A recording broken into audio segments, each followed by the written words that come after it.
¿Qué tal amigos? ¿Cómo están? ¿Cómo están en sus casas? Hoy tenemos aquí en Pax Televisión, en el programa Sí se puede, al doctor Diego Noreña, que es un administrador de empresas muy joven. Diego, ¿cómo estás? ¿Cómo está, padre? Muchas gracias por la invitación. La verdad que es un honor estar con ustedes y sobre todo poder compartir un poco de lo que uno viene haciendo en diferentes frentes, ¿no? Y yo veo aquí que tienes un currículum bastante considerable, ¿no? Eres bachiller en Administración de Empresas por la Universidad de Lima, administrador estratégica de la Católica, ¿no? Y también tienes un postdoctorado en Grecia, doctorado en estrategia en Escuela de Comercio de París, es así, ¿no? Sí, padre. Maestría en estadística en la Universidad de Nebrija, estudios de filosofía en Navarra, estudios en China y en Australia también, tienes estudios. Y luego dice que eres capitán de caballería del Sí, ejército, sí, ¿verdad? padre. Y fundador de DINOR, ¿no? Sí. Todo un programa impresionante, Bueno, siendo tan joven. sí, la verdad, padre, es que le cuento un poco mi historia y por qué me dedico a esto. Mi madre y mi familia son emprendedores, ayacuchanos, vinieron a Lima a buscar un mejor futuro y llegaron a consolidar un grupo empresarial mediano grande en el país, ¿no? Pioneros en transporte, pioneros en servicios relacionados también a transporte y grifos y demás, ¿no? Por tema de seguridad no digo el nombre porque sabe que la situación es compleja en el país. Sin embargo, aprendí de ellos lo que es el emprendimiento. Posteriormente fui a la Universidad de Lima, donde tuve el honor de tener grandes profesores, grandes mentores y conocer grandes compañeros a los cuales sigo viendo también. Después de eso, muy joven, postulé a la maestría. Yo hice la maestría con 23 años y tuve dos eventos que, de hecho, lo conversábamos antes, muy importantes para poder estudiar. Y los dos eventos se dieron en aviones. Le cuento ahora de qué se trata.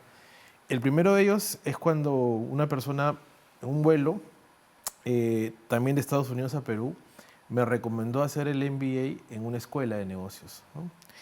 Me dio dos opciones de escuela de negocios y yo en ese momento no entendía que era un MBA ni para qué me iba a servir un MBA para poder dirigir empresas y demás.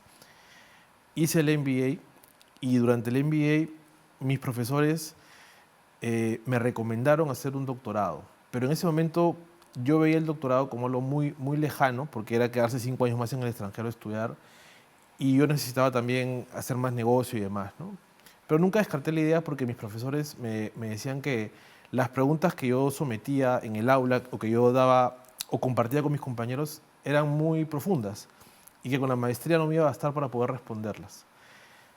Entonces volví a Perú y uno de los proveedores que tenemos en la empresa me comentó que estaba haciendo un doctorado ejecutivo en una institución y que podía trabajar y seguir los estudios, ¿no? Entonces decidí hacer el primer doctorado.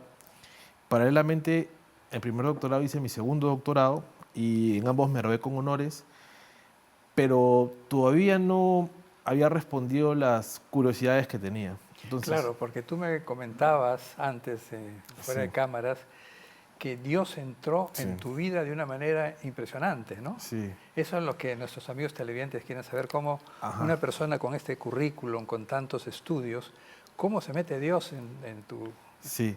Y justo viene el segundo episodio, que también en el avión, porque ha sido en el avión todo lo que me ha pasado, en un segundo viaje, conozco una persona, yo traía un libro, yo había egresado de un programa que había seguido en Estados Unidos para ejecutivos y le comentaba a la persona sobre el libro que estaba en ese entonces leyendo. Y la persona me decía, qué buenas preguntas, qué buenas recomendaciones del libro, pero también tenía la curiosidad intelectual que yo tenía. Entonces, al momento de despedirse, me da un papel y en ese papel decía Universidad de Navarra, Pamplona. Entonces, yo había escuchado sí la Universidad de Navarra, pero no sabía que quedaba en Pamplona, al norte, ¿no?, de Madrid. Y dije, voy a investigar sobre esto, ¿no? Le comenté a mi madre es muy creyente también, y mi madre me dijo, Diego, investiga. Entonces comencé a investigar y de ahí di con el Instituto Superior de Ciencias Religiosas de la Universidad de Navarra y un diploma que dura 1000 horas que se llama el Diploma en Ciencia, Filosofía y Religión, ¿no? Donde uno profundiza en diferentes campos, tanto de la filosofía como de la religión y demás.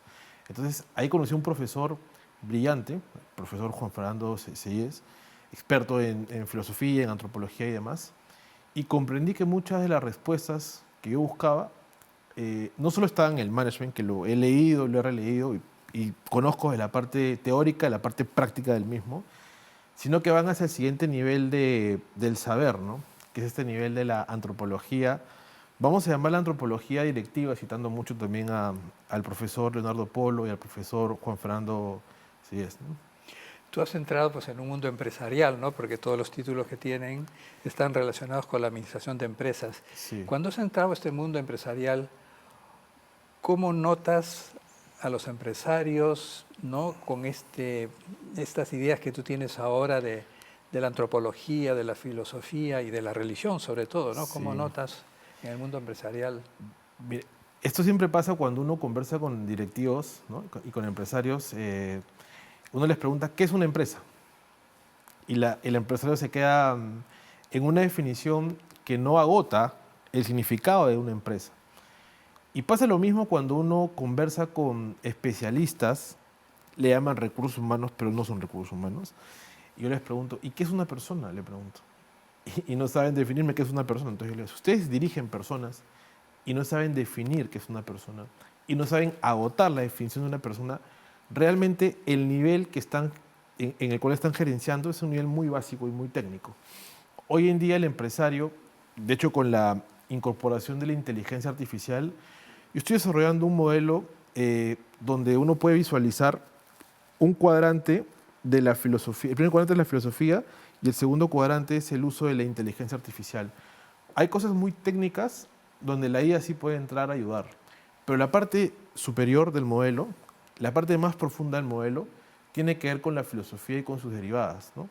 Con la metafísica, con la ontología, con la epistemología, con la axiología, con la praxeología, porque al final de cuentas el método en investigación uno lo puede derivar.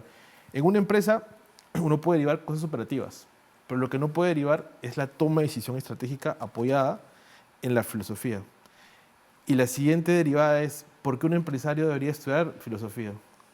Porque la filosofía, en términos sencillos, usted lo sabe mejor que yo, que tiene una formación también muy sólida en filosofía, es pensar duro. Y para pensar duro hay que tener tiempo. Y el empresario tiene que detenerse a pensar, sin dejar de lado la rentabilidad, sin duda que es importante, pensar en la siguiente línea, que es la persona. Y la persona es mucho más allá del cuerpo y de la mente, es mucho más del cuerpo y del alma, de este debate intelectual que siempre se ha generado en las diferentes antropologías que hay.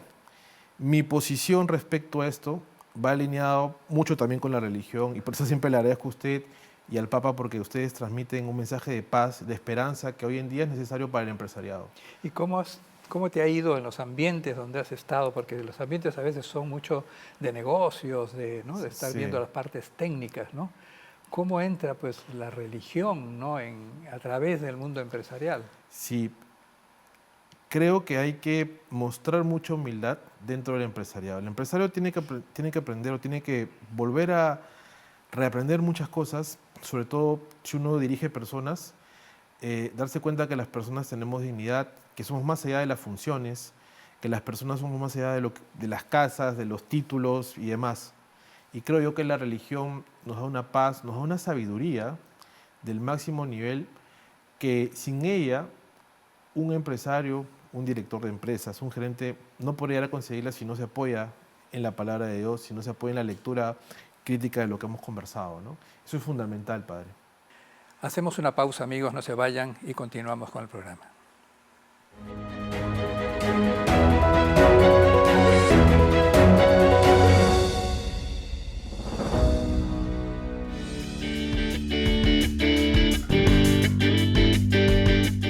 Chicos y chicas, yo sé que ustedes en el corazón tienen algo que los mueve, que están inquietos, porque un joven que no está inquieto es un viejo. Y ustedes tienen juventud, y la juventud crea inquietud. Te pregunto, ¿cuál es tu inquietud? ¿Sabés bien cuál es tu inquietud o no sabés? ¿Querés saber cuál es tu inquietud? Yo te invito para que puedas responder a esa gran inquietud. Y estás seguro, te lo aseguro, no vas a estar frustrado, no vas a estar frustrada. Él no desilusiona a nadie. Jesús te espera.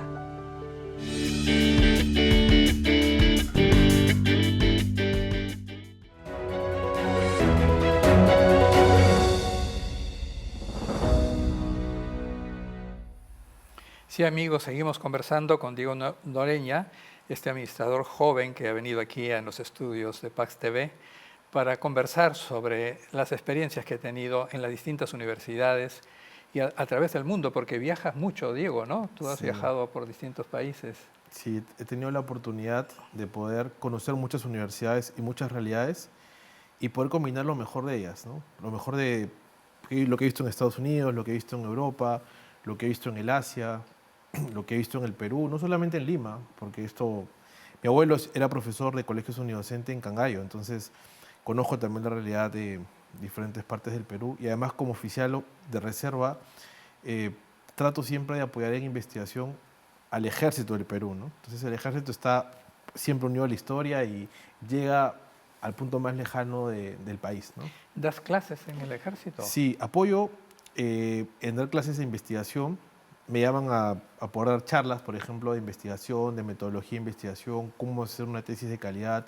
He presentado varios libros en el ejército de liderazgo estratégico, de herramientas para poder hacer tesis de calidad, un libro de ecuaciones estructurales de estadística multivariada, ¿no? Para que parte del management que no puede ser medido directamente requiere de técnicas estadísticas multivariadas para poder ser aterrizado, ¿no? Entonces, también Casi todo lo que enseñas es filosófico. Ahora, sí, ahora es filosófico humanístico, y ¿no? científico también. Y científico Sí, también. sí. ¿Y cuál es el ambiente que más te ha gustado, ¿no? De los que has estado? La verdad que el ambiente académico me encanta mucho. Si bien es cierto, tengo la vena empresarial desde niño, he emprendido desde muy joven y conozco, como se dice, la calle desde muy joven, porque he vendido desde muy joven y sé lo que es vender y sé lo que es hacer transacciones desde muy niño. Me gusta mucho la academia, me gusta mucho el lugar donde tengo la oportunidad de desarrollarme porque es ahí donde uno genera el cambio, padre. La academia, la universidad, y también puedo citar a muchos autores, desde que nace la academia, ¿no? Muchas personas, y acá me voy un poco a la filosofía antigua, ¿no? La academia de Platón, el Liceo de Aristóteles, lugares donde se generaba el debate intelectual. Creo que hoy en día tenemos que volver al origen, ¿no? Si uno va a las universidades, por ejemplo, cuando hice un estudio, presentamos un libro hace unos años en el Palacio de Versalles, en el mismo lugar donde se firmó el tratado, y cuando hicimos el estudio ¿Cómo se llamaba el libro? el libro se llama El futuro de los doctorados en administración. Y dentro de este libro tenemos un capítulo con otro colega, y en ese capítulo comenzamos a estudiar el origen de las universidades, no desde la etapa griega ni otras etapas, sino desde que la universidad otorga títulos, ¿no? Entonces, la primera universidad se fundó en Marruecos, en la Universidad de Al-Qarawiyyi. Y mire, padre, qué curioso porque es liderado por una mujer, ¿no? Alfarita en ese momento. Después ya se funda la Universidad de Bolonia, la Universidad de Oxford, ¿no? Y O demás. sea, antes de Bolonia estaba... No, mira, no sabía eso. Sí, es un dato interesante porque, claro, sin duda, y usted lo sabe mejor que yo, ¿no? En la etapa medieval, mucho de la educación que se daba tenía que ver con la derivada del trivium, del quadrivium, los monasterios. Por ejemplo, mucho de lo que estudiamos en management tiene que ver con un señor, que usted lo debe haber leído sin duda, que es Francisco de Vitoria. Claro. Y las personas no saben de Francisco de Vitoria. Entonces yo le hablo a un director o a un empresario o a un profesor de dirección de empresas que solamente se para en teorías actuales, deja de lado todo lo rico de la historia y lo más importante y la base, la misma. Sí. Ahora nosotros vemos cómo está el mundo, cómo está la sociedad, un mundo en crisis, una sociedad donde hay mucha corrupción. Y bueno, todo esto que tú nos estás contando, ¿de qué manera puede ayudar a resolver los problemas sociales que tenemos ahora? Yo pienso que es la educación fundamental, ¿no? Pero... Sí, padre. Yo pienso que la pregunta que usted ha hecho es compleja porque tiene muchas aristas y me voy a centrar en dos ejes principales. Pienso yo que la familia, que es el núcleo de la educación, juega un rol trascendental. Y en segundo lugar, la academia, que es la dada del conocimiento, En la academia nosotros generamos el conocimiento que está en la frontera de diversos campos, management, ingeniería, comunicaciones y demás, medicina y demás, pero también comprobamos el conocimiento a través de solución de problemas. Es muy importante tenerlo en cuenta y sobre todo nunca dejar de lado que en el centro de cualquier organización está una persona. Hoy en día se ha deshumanizado mucho la gestión de empresas. La dirección de empresas, a veces preguntan, ¿es una técnica, es una ciencia? Es más que eso. Y ahora voy a fundamentar por qué. Porque cuando uno dirige empresas, dirige personas. Y si uno quiere medir esto en un escalafón de complejidad de conocimientos, el nivel más alto del conocimiento es el nivel antropológico que tiene que ver con las personas. Y el director de empresas, y dentro de la universidad, y dentro de la sociedad, tenemos que volver a humanizar la dirección de empresas y también la gestión de sociedades. Has tenido que luchar mucho para poner todas estas ideas porque hay otras ideologías que a veces no están de acuerdo con... Y seguimos luchando y seguiremos luchando, padre. Creo que, como siempre lo mencionamos, Dios pone a personas clave en momentos clave y creo que hoy en día nuestro trabajo es aportar un granito de arena a la educación y a desarrollar un país más sostenible de verdad. La sostenibilidad muchas veces se habla como un cliché, pero eso tiene una raíz mucho más filosófica que se tiene que traer hoy en día en las conversaciones, ¿no? Nosotros no hacemos empresa porque solamente queremos ganar dinero. Hay un propósito detrás de la empresa. Un propósito que va más allá de los rankings. Un propósito que tiene un apoyo filosófico. Entonces, esa es la lucha que tenemos siempre. Y que siempre vamos a tener porque, como usted sabe, hoy en día el mundo vive momentos muy complejos, ¿no? ¿Y nos puedes decir algo que se haya conseguido, unos frutos, algo que ustedes estén muy contentos de haberlo logrado? Sí, le quiero compartir esto. En diciembre del año pasado comencé a hacer una estancia de investigación en Pamplona primero, en la Universidad de Navarra, en Pamplona, y luego en el IES, en Barcelona. Y logré identificar un vacío del conocimiento del management humanista con el padre Domènec Mellet, que usted lo conoce también. Y después de eso, con uno de los autores seminales del management humanista en París, que es Jean-François Chanlat, desarrollamos la primera escala de medición del management humanista. El empresario lo que quiere a veces es números. Y es verdad, no hay que dejar de lado el número. Entonces desarrollamos una escala que hemos sometido a revisión de pares externos en una revista internacional donde se va a medir por primera vez el management humanista, que va a servir para gestionar mejor también diferentes tipos de organizaciones, ¿no? Entonces esto es algo tangible que se está logrando. Y a su vez algo que también hago mucho es, viajo mucho dando clases en colegios. Ahora me voy... en los siguientes meses voy a Trujillo, voy a Virú, al COAR, que me parece un lugar donde hay mucha academia y mucho nivel académico de los estudiantes, ¿no? ¿Te gusta mucho la filosofía? Sí, me encanta. Sí. ¿Y has estado leyendo más libros? Sí, padre. ¿Y qué filosofía es la que te gusta? Me gusta mucho leer a Aristóteles. He leído a Platón también, algunos libros de él, de diferentes etapas. Siempre recomiendo que en un curso de doctorado, cual sea la disciplina, se comienza a leer el Teeteto, me parece un libro muy bueno en el conocimiento. Aristóteles he leído de Alma, me gusta mucho la lectura de Alma. Tomás de Aquino también me parece brillante, una persona que ha estudiado bastante. Pero Aristóteles sin duda ha estudiado muchos campos del conocimiento, entonces yo creo que ha dejado un buen legado. Tomás de Aquino también lo ha continuado y le ha agregado mucho más variables, mucho más complejidad de esto. La suma teológica, su tesis doctoral, que usted sabe mejor que yo, que trata de angiología y demás. Leonardo Polo, me gusta mucho leerlo. Es muy complejo estudiar a Leonardo Polo, que tuve la oportunidad de entrenarme con su discípulo, el autor Juan Fernando Seyes, entonces ahí también lo leo bastante. Entonces, eso más lo que conozco. Dices que va a venir a Y es el Perú. que va a venir a presentar unos libros dentro de unos meses en la Universidad de Lima. Hemos escrito 3 libros, uno sobre la persona, otro sobre una historia de la filosofía, pero explicado de manera hiper sencilla. Y el siguiente libro es Diálogos de Filosofía, donde yo le pregunto, algo así como lo que hace Platón, ¿no? ¿Qué es la filosofía? Y él me responde. ¿Qué es la ontología? Y él me responde. Esto lo hemos aterrizado para que cualquier persona que no tiene conocimiento de filosofía lo pueda entender. Y obviamente después lo profundizará, ¿no? Muy bien, Diego, vamos a hacer otra pausa. No se vayan, amigos, que seguimos conversando.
Seguimos conversando con Diego Noreña, un administrador joven que está aquí con nosotros en este programa Sí se puede. Bueno, Diego, ¿y qué le dirías a los alumnos? Porque tú tienes bastantes alumnos, a la gente joven, ¿qué le dirías ahora de todo esto que hemos estado conversando? ¿Por dónde tienen que enfocar sus vidas, sobre todo los empresarios, la gente joven que quiere hacer negocios, ¿no? ¿Cuáles son los puntos, el norte al que hay que aspirar? Es una muy buena pregunta, padre, y creo que usted también tiene parte de la respuesta. El foco es siempre poner a Dios en el centro. Lo segundo es desarrollar los hábitos, desarrollar competencias a través de los hábitos, sobre todo y además virtudes como la prudencia creo que es fundamental para un empresario que hoy en día tiene que tenerlo. El desarrollo de estas virtudes permiten construir la siguiente capa en cualquier carrera. Nunca dejar de leer, nunca dejar de leer. La lectura es algo, el desarrollo del músculo intelectual tiene que ser diario. O sea, tiene que ser, las bibliotecas tienen que estar. Mi sueño es que algún día pasar por una biblioteca y verla llena de personas debatiendo, construyendo conocimiento, estudiando, investigando. Que el corazón de la universidad es la biblioteca. Y los profesores que estamos en las universidades tenemos la misión de poder ayudar en la formación de personas que sean agentes de cambio. Líderes del mañana, formar a los líderes que van a direccionar el país. Hoy en día la educación, no solamente universitaria, sino también en otros niveles, requiere de tener ese enfoque, ¿no? Ese enfoque completo. Como usted sabe, antes las universidades, la universidad nace por eso, porque se quieren solucionar problemas complejos que requieren una comunicación interdisciplinar, que hoy en día muchas veces se pierde.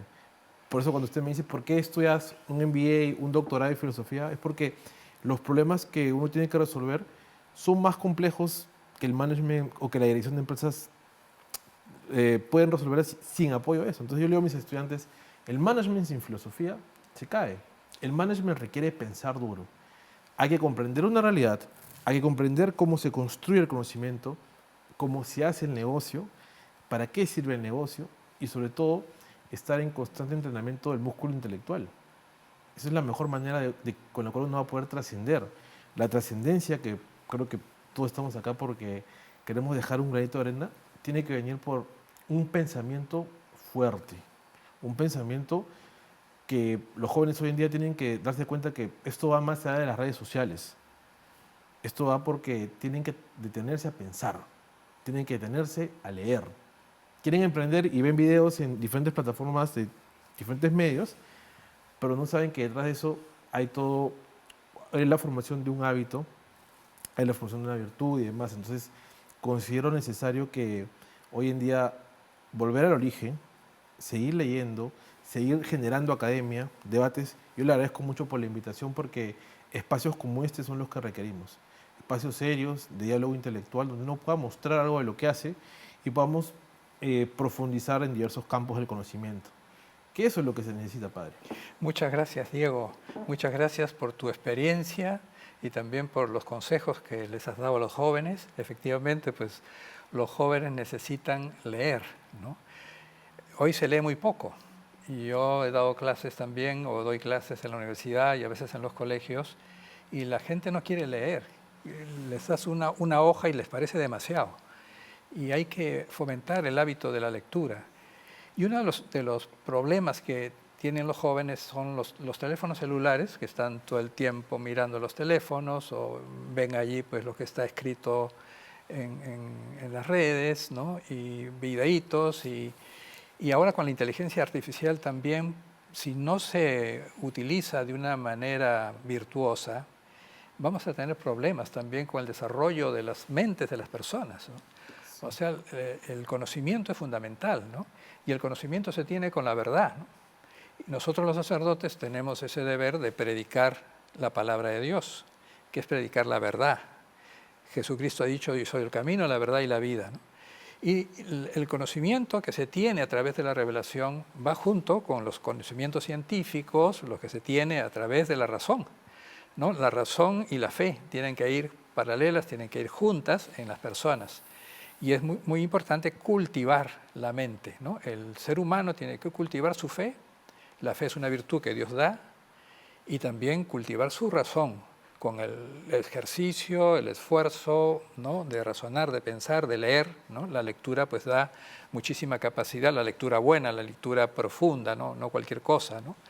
Por eso, amigos, gracias Diego por esos consejos, y ojalá pues que de esta conversación salgan propósitos para conocer mejor leyendo más. Gracias amigos, y será hasta el próximo programa.